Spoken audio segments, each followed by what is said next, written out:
Hello, j'espère que vous allez bien. Petite vidéo, on est aujourd'hui officiellement à J+7 après mon opération. Comme vous pouvez entrevoir le résultat, je suis vraiment trop satisfaite, très heureuse. J'ai eu quelques jours assez difficiles. C'est vraiment très dur là. Jour 3. Du coup, dans les prochaines images que je vous mettrai juste après, il y a des moments très durs, des bonnes crises d'angoisse. Donc heureusement que j'étais la seule et que ma soeur était là. Ton palais là. Oh, que dire, c'était pas facile, mais je suis vraiment heureuse de l'avoir fait. J'ai vraiment hâte de vous dévoiler dans approximativement une semaine, une fois que je n'aurai plus du tout les pansements, le résultat, même si là de prime abord on observe bien un bon petit changement. Je pensais d'ailleurs que je n'allais jamais pouvoir remettre cette veste, mais au final tout va bien, ça rend pas du tout pareil. Donc voilà, que vous dire de plus? Merci pour tous vos gentils messages sur tous les réseaux sociaux, sur tous les réseaux privés aussi, vraiment. Vous avez été des amours. Je sais que j'ai pas été beaucoup présente, même si j'ai quand même essayé de l'être, on va dire un maximum. Il y a encore des petites choses qui sont difficiles pour moi là au quotidien. Mais bon, rien de trop grave. Voilà, le premier bilan post-op est très bon. Vraiment, j'ai vraiment hâte de vous dévoiler ce résultat. J'ai reçu énormément de questions. Alors, il y a des garçons qui sont quand même très connaisseurs, mais aussi de quelques filles qui m'ont demandé un petit peu ce que j'avais fait. Donc, j'ai fait une opération d'augmentation mammaire. C'est une opération de chirurgie esthétique qui n'est absolument pas à prendre à la légère. Il faut vraiment faire ça si vous en avez envie. Si c'est un complexe ou quelque chose que vous avez envie de changer, il faut vraiment que ça vienne de vous et pas que quelqu'un vous l'impose. J'ai eu au total 3 rendez-vous avec le chirurgien esthétique avant de me décider réellement sur la taille. Ça a été un élément vraiment un petit peu compliqué pour moi parce que je suis pas très grande, mais j'ai un tour de dos assez large et j'ai pas forcément la taille très marquée.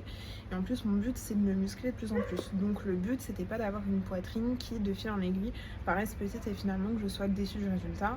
Je préférais avoir un petit peu plus gros que ce que j'aurais voulu potentiellement, pour que au fur et à mesure du temps, quand je me muscle ou quand ma carrure change, j'ai toujours cet aspect, on va dire, un petit peu waouh que je recherchais.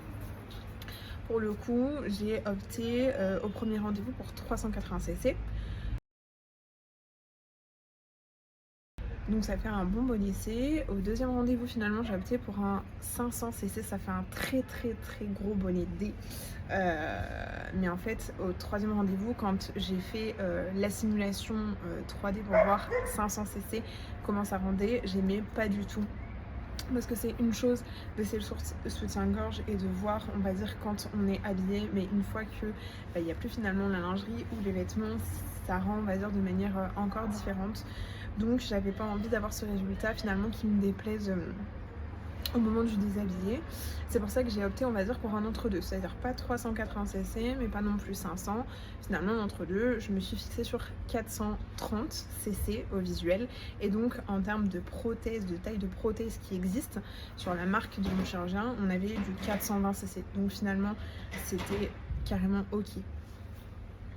Je suis donc restée sur 420 cc.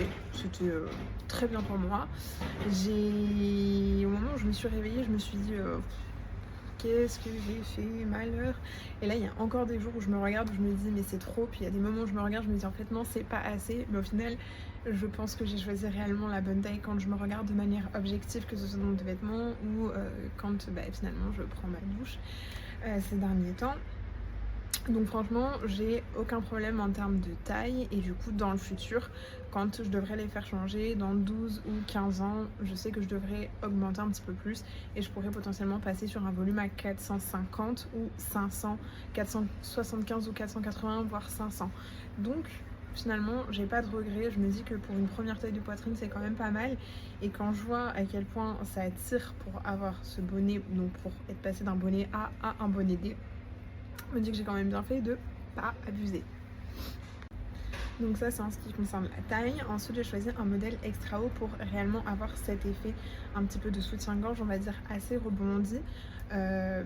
J'avais pas du tout envie en fait qu'il tombe. On sait déjà qu'au fur et à mesure des mois, des années, la poitrine a quand même tendance à subir la gravité par rapport à son poids, donc on va dire à baisser un petit peu plus. Donc c'est pour ça que je préférais faire quelque chose quand même d'extra haut et que ça descende et que ça devienne juste normal au fur et à mesure des années, au lieu de partir sur, on va dire, un profil normal, voire modéré, et que ça descende encore plus bas au fur et à mesure des années.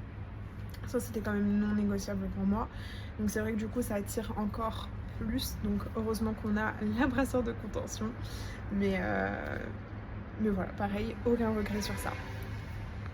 Si je devais parler de mon accompagnement, parce que je sais que pour certaines d'entre vous, vous avez toutes très peur et potentiellement vous avez les mêmes peurs que moi. J'avais jamais subi de chirurgie, qu'elle soit esthétique ou à visée de santé avant. On m'avait jamais anesthésiée, on m'avait sédatée une fois, mais c'est encore différent je trouve en termes d'expérience.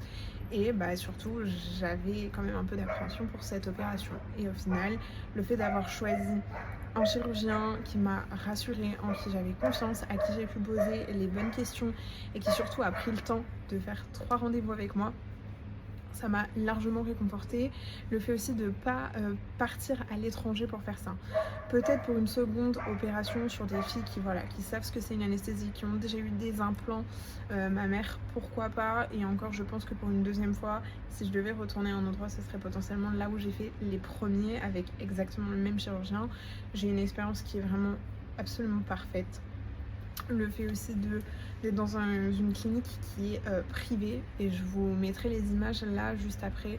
Vraiment, ça c'était un banger. Je me suis pas sentie à l'hôpital, je me suis pas sentie dans une zone, on va dire, chirurgicale jusqu'au moment où je suis rentrée dans le bloc. Et encore que là c'était incroyable parce que j'avais une télé au plafond, donc quand je me suis allongée c'était dingue. J'avais de la musique de relaxation, une couverture chauffante. Je me suis pas du tout sentie dans un bloc opératoire jusqu'au moment où on m'a posé la perf, etc. Et là on sent qu'on rentre dans le concret. Mais vraiment, la chambre c'était comme une chambre d'hôtel. J'ai une infirmière qui restait avec moi du début jusqu'à la fin. Chaque patient avait une infirmière. Ça, c'était aussi un accompagnement qui était dingue et qui, je pense, personne ne pourrait vraiment retrouver à l'étranger finalement. Pareil, une anesthésiste, parce que c'était une femme qui était juste adorable, qui m'a rassurée, qui a su écouter mes angoisses et finalement me donner ce qu'il fallait au bon moment pour que je me sente apaisée. Donc ça, pareil, pour ça, pour le suivi, pour l'encadrement, je regrette pas du tout de l'avoir fait en France.